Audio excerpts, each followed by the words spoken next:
A frase em que as palavras destacadas respeitam as regras ortográficas da norma padrão é: A. Após deferir o pedido, o juiz notou a falta de senso na argumentação apresentada. B. A dispensa estava organizada, o que facilitou apreender os alimentos proibidos. C. O advogado conseguiu aferir benefícios significativos do mandado judicial. D. A Câmara Municipal exigiu uma caução significativa para a construção da escola. E. Durante a densa cerração, as tropas infligiram duras derrotas ao inimigo. Resposta. E. Durante a densa cerração, as tropas infligiram duras derrotas ao inimigo. A. Após deferir o pedido, o juiz notou a falta de senso na argumentação apresentada. B. A dispensa estava organizada, o que facilitou apreender os alimentos proibidos. C. O advogado conseguiu auferir benefícios significativos do mandado judicial. D. A Câmara Municipal exigiu uma caução significativa para a construção da escola. 2. Analise as seguintes palavras: britânica e instantâneo. Pode-se dizer que foram acentuadas pela mesma regra respectivamente os vocábulos A. Próprios e alguém. B. Você e também. C. Porém e crédito. D. Matemática e estará. E. Depósito e contrário. Resposta. I. Depósito e contrário, britânica e instantâneo são proparoxítonas. Próprios é acentuada por ser uma proparoxítona, enquanto alguém é acentuada por ser uma oxítona. Você e também são oxítonas. Porém é oxítona e crédito é proparoxítona. Matemática é proparoxítona e estará é oxítona. 3. Analise o título do texto: Banco Global de Sementes, na Noruega, protege plantas contra o fim do mundo. Podemos afirmar que as vírgulas foram empregadas para A. Introduzir o sujeito. B. Isolar um vocativo. C. Isolar um aposto. D. Enumerar o complemento. E. Introduzir o predicado. Resposta. C. Isolar um aposto. As vírgulas são usadas para isolar o aposto na Noruega, que fornece uma informação adicional sobre o Banco Global de Sementes. 4. Sibete não é bailarina, Carla é cantora. Sibete é bailarina, Esther não é escritora. Ora, Esther é escritora, então é possível concluir que A. Bete é bailarina. B. Bete não é bailarina e Carla não é cantora. C. Bete é bailarina ou Esther não é escritora. D. Ou Bete não é bailarina ou Esther é escritora. E. Carla é cantora. Resposta. E. Carla é cantora. Sibete não é bailarina, Carla é cantora. Isso significa que Sibete não desempenha a atividade de bailarina, então Carla desempenha a atividade de cantora. Sibete é bailarina, Esther não é escritora. Isso indica que Sibete é bailarina, então Esther não desempenha a atividade de escritora. Sabemos que Esther é escritora, analisando essas informações. Se Esther é escritora, 3, então a segunda proposição é verdadeira, o que implica que Bete não é bailarina. Se Bete não é bailarina, de acordo com a segunda proposição, então, pela primeira proposição, Carla é cantora. 5. Em uma família de 70 pessoas, 33 praticam caminhada, 41 praticam natação e 12 não praticam nada. O número de pessoas dessa família que praticam somente caminhada é A. 15, B. 16, C. 17, D. 18, E. 19. Resposta. Para encontrar o número de pessoas que praticam somente caminhada, podemos usar o princípio da inclusão-exclusão. Temos que 33 pessoas praticam caminhada, 41 pessoas praticam natação e 12 pessoas não praticam nada. Vamos calcular o número de pessoas que praticam tanto caminhada quanto natação e subtrair esse número do total de pessoas que praticam caminhada, pelo princípio da inclusão-exclusão. Número de pessoas que praticam caminhada ou natação igual número de pessoas que praticam caminhada número de pessoas que praticam natação, número de pessoas que praticam tanto caminhada quanto natação. Vamos calcular número de pessoas que praticam caminhada ou natação igual a 33, praticam caminhada, 41, praticam natação, total de pessoas, número de pessoas que não praticam nada. Número de pessoas que praticam caminhada ou natação é igual a 33 mais 41 menos 70 menos 12, é igual a 33 mais 41 menos 58 é igual a 16. Portanto, 16 pessoas praticam tanto caminhada quanto natação. Agora, para encontrar o número de pessoas que praticam somente caminhada, subtraímos esse valor do total de pessoas que praticam caminhada. Número de pessoas que praticam somente caminhada é igual a número de pessoas que praticam caminhada menos número de pessoas que praticam tanto caminhada. Quanto natação, número de pessoas que praticam somente caminhada é igual a 33 menos 16 que dá 17. 6. João possuía um número N de bolinhas de gude quando encontrou José, a quem deu 40% das suas bolinhas. Depois disso, João encontrou com Júlio, a quem deu 10 das bolinhas que lhe haviam restado. Depois de dar as bolinhas a Júlio, João ficou com 38 bolinhas. Pode-se afirmar que N está entre A, 60 e 73, B, 73 e 86, C, 86 e 99, D, 99 e 112, E, 112 e 125. Resposta: B, 73 e 86. Inicialmente, João possui um número N de bolinhas de gude. João deu 40% de suas bolinhas para José, o que significa que ele ficou com 60% das suas bolinhas. Após dar as bolinhas para José, João fica com 60% de N. Em seguida, João dá 10 bolinhas para Júlio. Depois de dar as bolinhas para Júlio, João fica com 38 bolinhas. Vamos usar essas informações para encontrar o intervalo em que N está. Inicialmente, João fica com 60% de N, o que equivale a 0,6 N. Depois de dar 10 bolinhas para Júlio, ele fica com 38 bolinhas. Isso significa que ele tinha 38 mais 10 é igual a 48 bolinhas antes de dar para Júlio. Sabemos que 48 bolinhas correspondem a 60% de N. Podemos configurar a seguinte equação para encontrar N, 0,6 N igual a 48. Agora, podemos resolver essa equação para encontrar o valor de N. N é igual a 48 por 0,6. N é igual a 80. Portanto, o número inicial de bolinhas de João é 80. 7. Which of the following sentences correctly demonstrates a comparison of equality? A. She runs faster than her sister. B. The climate in Miami is more hot than in Seattle. C. This book is as interesting as the last one. D. He is the most talented of all. E. Their performance is better as expected. Answer. C. This book is as interesting as the last one. This sentence compares the level of interest between this book and the last one using the phrase as interesting as, indicating equality in interest level.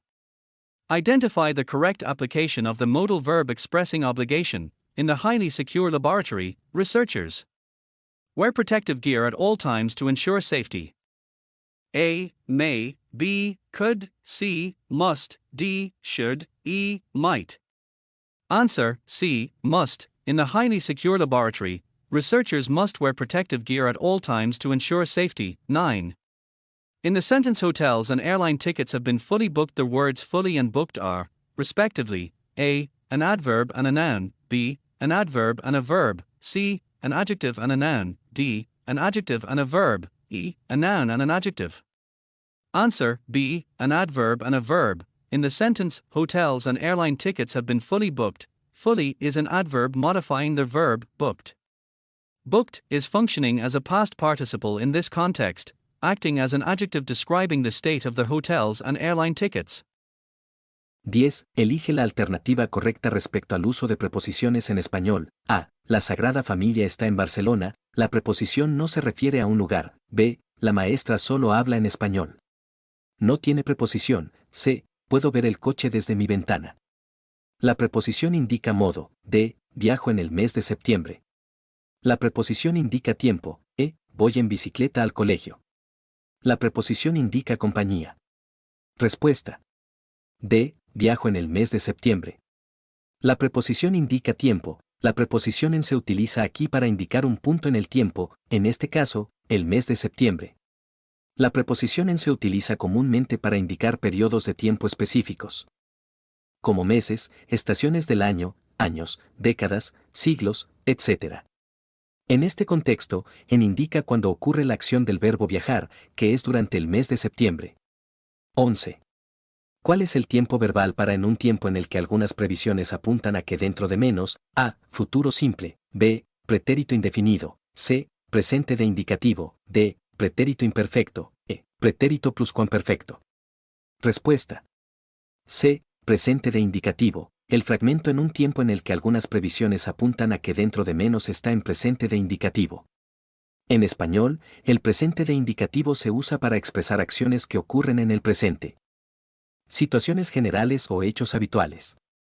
En este caso, la acción de apuntar está expresada en presente de indicativo para indicar una situación actual o una acción que se está llevando a cabo en el tiempo presente. 12. Con relación a los pronombres y adjetivos posesivos y demostrativos, señalar la alternativa correcta. A. Los pronombres posesivos nunca llevan artículo. B. Los pronombres adjetivos posesivos mío, mía, tuyo, tuya, suyo, suya se usan después de los nombres. C. Los demostrativos este, esta, estos y estas indican que la persona o cosa está cerca de aquel con quien se habla. D. Los demostrativos ese, esa, esos y esas indican que la persona o cosa está cerca de quien habla. E. Los demostrativos aquel, aquella, aquellos y aquellas indican que la persona o cosa está cerca de quien habla. Respuesta. B. Los pronombres adjetivos posesivos mío, mía, tuyo, tuya, suyo, suya se usan después de los nombres. En español, los pronombres posesivos pueden funcionar como adjetivos o como pronombres. Cuando actúan como adjetivos, como en el caso de mí, tú, su, etc., generalmente se colocan antes del sustantivo al que modifican. Sin embargo, cuando funcionan como pronombres, como en mío, tuyo, suyo, etc., se colocan después del sustantivo y funcionan como sustitutos del mismo. 13. Qual das seguintes competências não é atribuída ao Conselho Nacional de Metrologia, Normalização e Qualidade Industrial, CONMETRO, conforme descrito na legislação apresentada? A. Formular e supervisionar a Política Nacional de Metrologia, Normalização Industrial e Certificação da Qualidade de Produtos Industriais, prevendo mecanismos de consulta que harmonizem os interesses públicos das empresas industriais e dos consumidores. B. Assegurar a uniformidade e a racionalização das unidades de medida utilizadas em todo o território nacional. C. Estimular as atividades de normalização voluntária no país. D. Estabelecer normas referentes a materiais e produtos industriais. E. Fiscalizar o cumprimento das normas e regulamentos relacionados à metrologia, normalização industrial e certificação da qualidade de produtos industriais. Resposta. E. Fiscalizar o cumprimento das normas e regulamentos relacionados à metrologia, normalização industrial e certificação da qualidade de produtos industriais. A legislação não atribui explicitamente ao CONMETRO a função de fiscalizar o cumprimento das normas e regulamentos relacionados à metrologia, normalização industrial e certificação da qualidade de produtos industriais. Essa responsabilidade geralmente é delegada a outros órgãos, como agências reguladoras ou instituições específicas de fiscalização. 14. Qual das seguintes penalidades não é aplicável pelo Inmetro ou pelo órgão ou entidade que detiver delegação de poder de polícia, de acordo com a legislação apresentada? A. Advertência. B. Requisição de medidas compensatórias. C. Multa. D. Suspensão do registro de objeto. E. Cancelamento do registro de objeto. Resposta.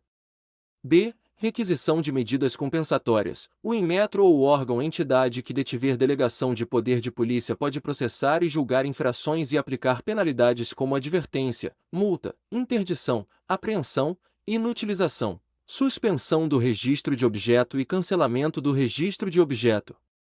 No entanto, não há menção à aplicação da penalidade de requisitar medidas compensatórias. 15.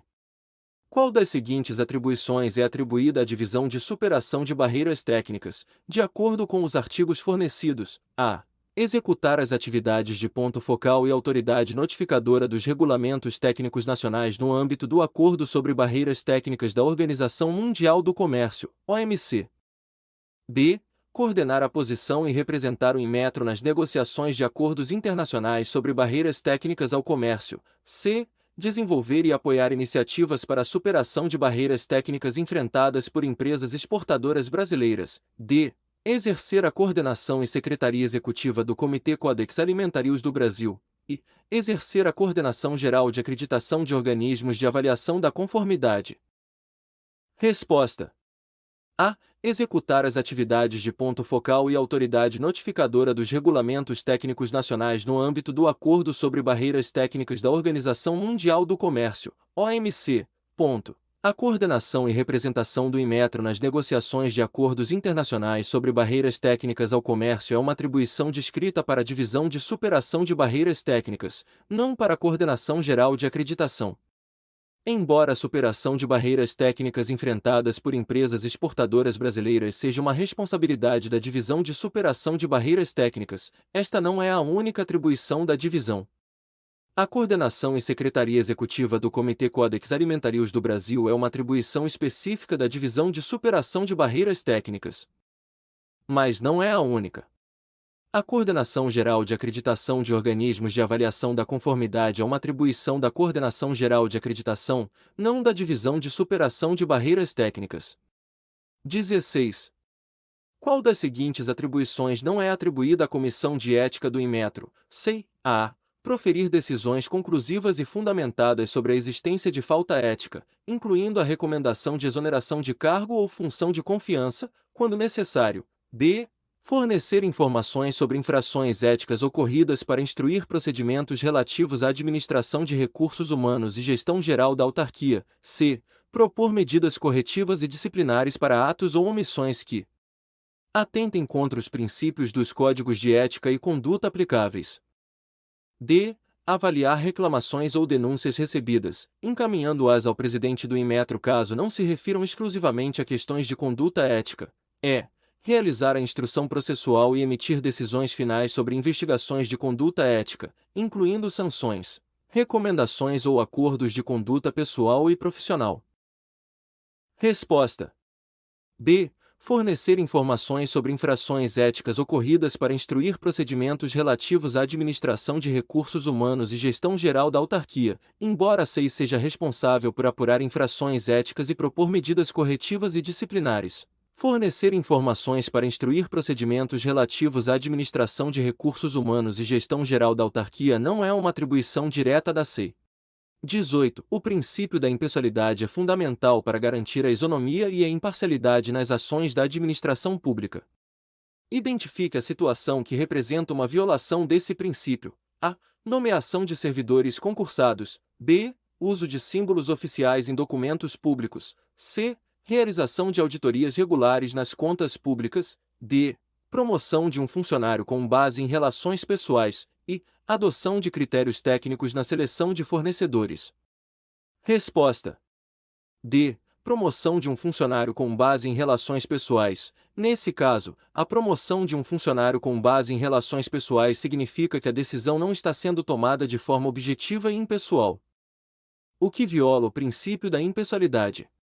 As promoções devem ocorrer com base em critérios objetivos e méritos profissionais, garantindo a isonomia e a imparcialidade na administração pública. 19. A palavra estratégia tem origem grega. Provém de stratego, que significa literalmente a arte da liderança. Era utilizada para designar a função do chefe do exército. Durante vários séculos, os militares utilizaram essa palavra para designar o caminho que era dado à guerra, visando a vitória militar.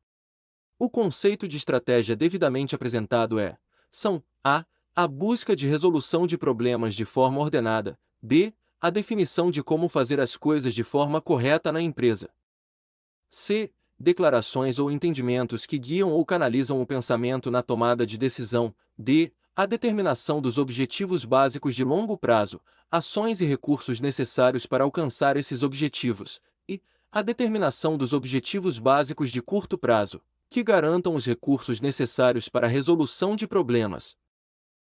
Resposta. D. A determinação dos objetivos básicos de longo prazo, ações e recursos necessários para alcançar esses objetivos. Essa definição está alinhada com a origem da palavra estratégia, relacionada à arte da liderança no contexto militar, onde se definem objetivos de longo prazo e se planejam ações para alcançá-los, considerando os recursos disponíveis. 20. A história da evolução da moderna administração da qualidade possui 3 fases. Um dos elementos que constituem a era do controle estatístico é a observação indireta do produto ou serviço pelo consumidor, b. A qualidade garantida do fornecedor ao cliente. C. A observação direta do produto ou serviço pelo fornecedor ao final do processo produtivo. D. Os produtos e serviços definidos com base nos interesses do consumidor. E. Os produtos e serviços inspecionados um a um ou aleatoriamente. Resposta. C. A observação direta do produto ou serviço pelo fornecedor ao final do processo produtivo. Durante essa fase, o controle estatístico da qualidade envolvia a inspeção e observação direta do produto ou serviço pelo próprio fornecedor ao final do processo produtivo. Essa abordagem ajudou a identificar e corrigir problemas no próprio local de produção, contribuindo para melhorar a qualidade dos produtos e serviços antes de serem entregues aos clientes. 21.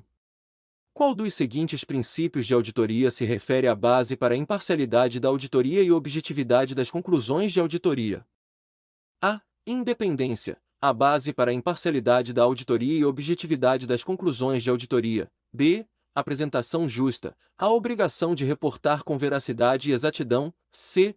Devido cuidado profissional. A aplicação de diligência e julgamento na auditoria. D. Conduta ética. O fundamento do profissionalismo. E. Abordagem baseada em evidência. Um método racional para alcançar conclusões de auditoria confiáveis e reproduzíveis em um processo sistemático de auditoria. Resposta. A. Independência. A base para a imparcialidade da auditoria e objetividade das conclusões de auditoria. O princípio da independência é fundamental para garantir que a auditoria seja imparcial e que as conclusões sejam objetivas. Os auditores devem ser independentes da atividade que estão auditando e devem evitar qualquer tendência ou conflito de interesse que possa comprometer sua objetividade. Mantendo uma mente aberta ao longo do processo de auditoria, os auditores asseguram que suas conclusões se baseiem apenas nas evidências encontradas durante a auditoria, o que ajuda a garantir a confiabilidade e a qualidade das conclusões de auditoria. 22. A Lei de Diretrizes e Bases da Educação Nacional. Lei nº 9.394, 1996, que define e organiza a educação no Brasil, traz um conceito amplo de educação. Em seu título 1º, da Educação, no artigo 1º, considera que a educação abrange os processos formativos que se desenvolvem na vida familiar, na convivência humana, no trabalho, nas instituições de ensino e pesquisa, nos movimentos sociais e organizações da sociedade civil e nas manifestações culturais. Assim, considerando especificamente a educação escolar, é correto afirmar que ela, a, se desenvolve, predominantemente, por meio do ensino, em instituições próprias, b, deve ser desvinculada do mundo do trabalho e da prática social, c, se desenvolve em qualquer instituição. Já que o artigo 1º considera diferentes processos formativos, d, deve ser vinculada prioritariamente ao mundo do trabalho, e, deve considerar a prática social, mas não o mundo do trabalho. Resposta.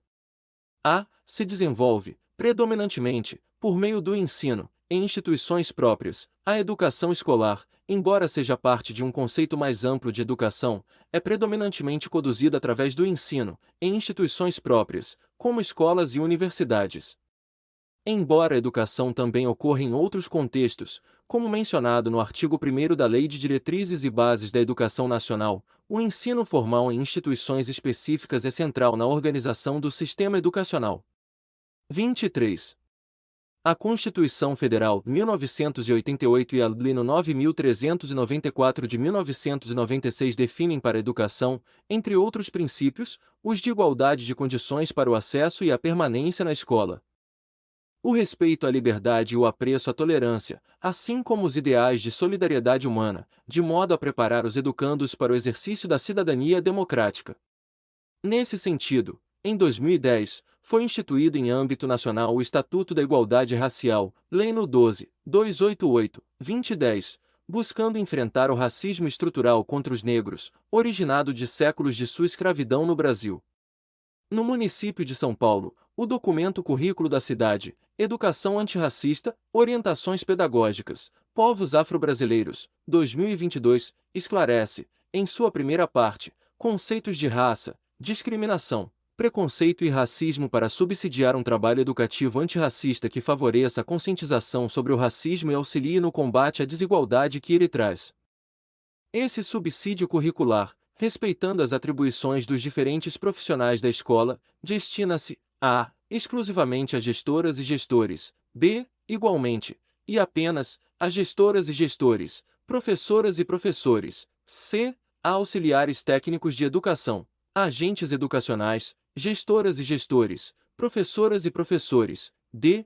Igualmente, e apenas, a auxiliares técnicos de educação, a professoras e professores, e, exclusivamente a professoras e professores.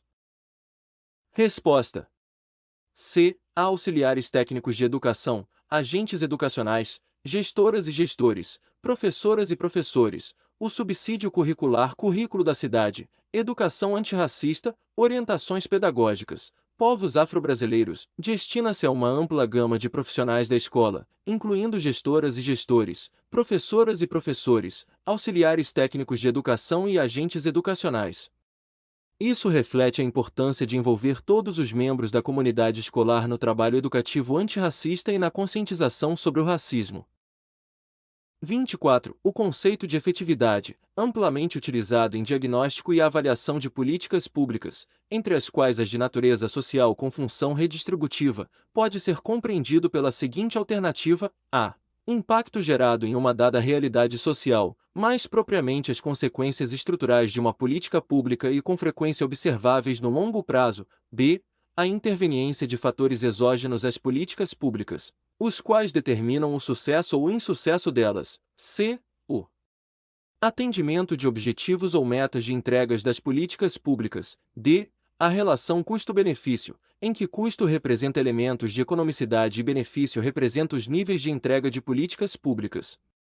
E. O estabelecimento de interfaces operacionais entre fatores exógenos e endógenos da política. Resposta: A. Impacto gerado em uma dada realidade social, mais propriamente as consequências estruturais de uma política pública e com frequência observáveis no longo prazo. A efetividade de uma política pública refere-se à sua capacidade de produzir impactos reais e duradouros em uma determinada realidade social. Isso inclui as consequências estruturais da política, que muitas vezes só podem ser observadas a longo prazo. A avaliação da efetividade considera não apenas a implementação da política, mas também seus resultados e impactos na sociedade.